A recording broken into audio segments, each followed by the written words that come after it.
All right, the Detroit Lions just made a couple of odd moves that are kind of interesting. First one, they sign Ross Dwelly and Malik Cunningham.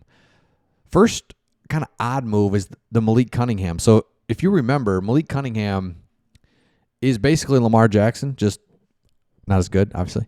And by the way, we'll get to the Bears-Lions game. I've got something else on that. It's just too great watching the reactions and everything.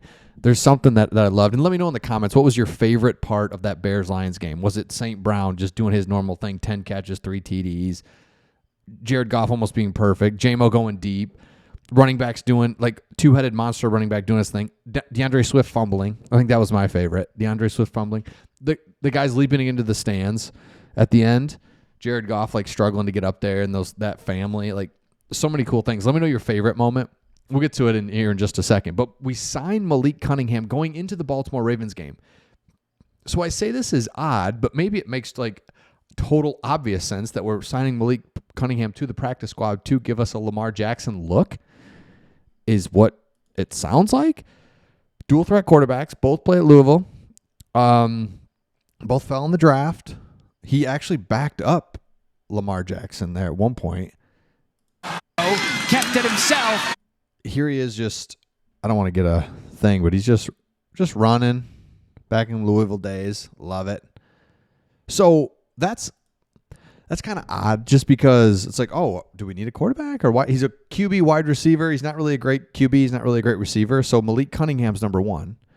And really why this is going down is because Shane Zylstra is on IR. I don't remember him getting hurt yesterday, but they cut Monty Rice and Shane Zylstra goes to IR. Then they bump up Tristan Colon, the new offensive lineman that we signed. That's really interesting. But here's the unique part, is that Dwelly joins as a 7-year veteran, spent most of his time at the San Francisco 49ers. Love that. He's played in 101 games. So you're getting this veteran. Like, the odd part about this is, like, why wasn't he with us originally?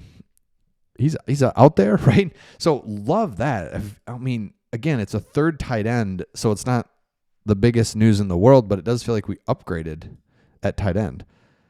Okay, love this. Cunningham certainly seems like a move to help the Lions prepare for Lamar Jackson. So it's maybe not as odd as I thought. Still, it's a roster spot. I mean, it's a practice squad spot that you're looking for Cunningham, and he was with the Ravens there for a second too, so maybe it helps. So Cunningham and Dwelly take practice squad spots of Rice and Colon. Colon is perhaps the most notable of the roster moves. He takes Zylstra's place on the roster, extra depth of the interior offensive line, and was in the mix for backup center. So that's what I've been basically thinking throughout this season so far, just 2 games, is what happens if Graham Glasgow gets hurt? Who goes to center? It's just nice to see that he would be in there.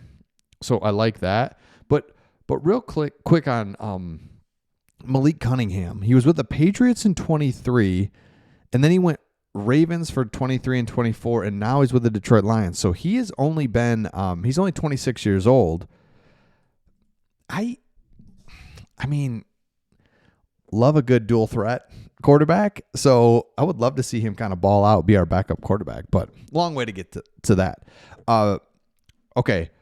Really, really quick. This is really interesting to me. And speaking of the Bears Lions, this was unbelievable. Here it is. Rushing. It was the perfect game. This is the National Football League. This isn't almost impossible to do. First of all, Goff.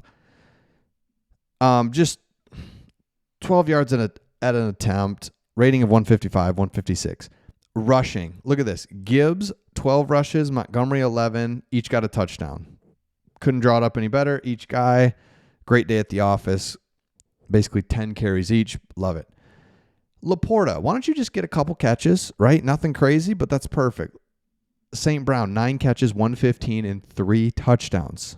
Jameson Williams, 2 catches, 108, and a TD. Like, if you were just in a lab just talking about, like, here's what would be cool, right? J-Mo, he doesn't need a lot of catches. Let's just give him a couple big plays. Love that. And then we had a total, I believe, of 55 plays, and we scored 52 points. Look at this. Basically, if you can score a touchdown a quarter, you're going to win, right? That is 28 points. That's what you're looking for, touchdown a quarter. But if you scored 2 touchdowns a quarter, right, you get to that 52 points.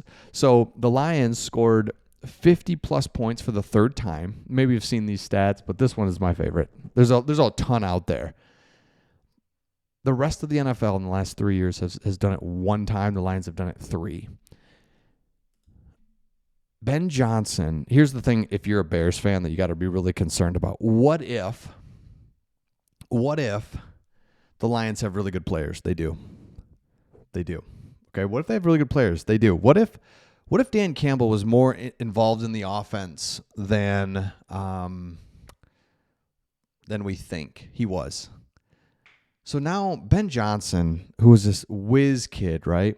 Well, what if St. Brown's really awesome and you can run a hook and ladder with him and Jahmyr Gibbs that you can't do? You know what I'm saying? Like, oh, shoot, we just hired what we thought was this greatest coach ever. It's like, nah, he's actually on a really good team with a great culture setter in Dan Campbell. And that's what, as I watched this game and was watching the Bears, seeing the struggles that they have, it makes it, we saw what it takes to turn around a bad franchise. We saw it firsthand. And remember that first year, Lions were losing. They only won 3 games that first year. But, man, they played hard and just took teams to the wire. And that was with a bunch of practice squad players, undrafted free agents. And you're just like, okay. And we're doing trick plays, and we're trying to win. Dan Campbell's like, we're faking. He just knew, like, let's play to win. We have to win some games.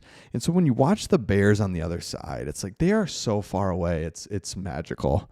Love it. Because there was that thought, like, what if he goes in there and just turns them right around? And it's like, oh, my gosh. No, it's so good to see. And so, again, kudos to Dan Campbell. What a great reminder. So whenever we lose, it's like, gosh. The other great stat, we haven't lost back-to-back games since early 2022. That's a remarkable stat. As much as we whine and complain about losses when they happen, I don't know what's going to happen if we lose 2 in a row at any point. We haven't lost 2 games in a row. We used to lose 6 games in a row all the time. We haven't lost 2 games in a row since 2022. So there's so many things to positive takeaways. So again, let me know in the comments. We could talk about for hours on that. But I just am so excited to see that Lions are back and the Bears are nowhere close. That's just really love seeing that. And by the way, the Vikings, these are things you can draw from it now 2 weeks in. The Vikings, I couldn't, it was hard for me to believe that J.J. McCarthy was great. And it's like, no, he wasn't. Okay, good. He's played 1 good quarter in 8 quarters. And that 1 quarter got him a victory against a really bad Bears team. Okay, cool. Love you, JJ. I'm a Michigan fan, but it just was hard for me to just be like, oh, man, he's good. He's got all this moxie. It's like, nah, he sucks. Good. All right, let me know your thoughts in the comments, and we'll see all of you on the next one.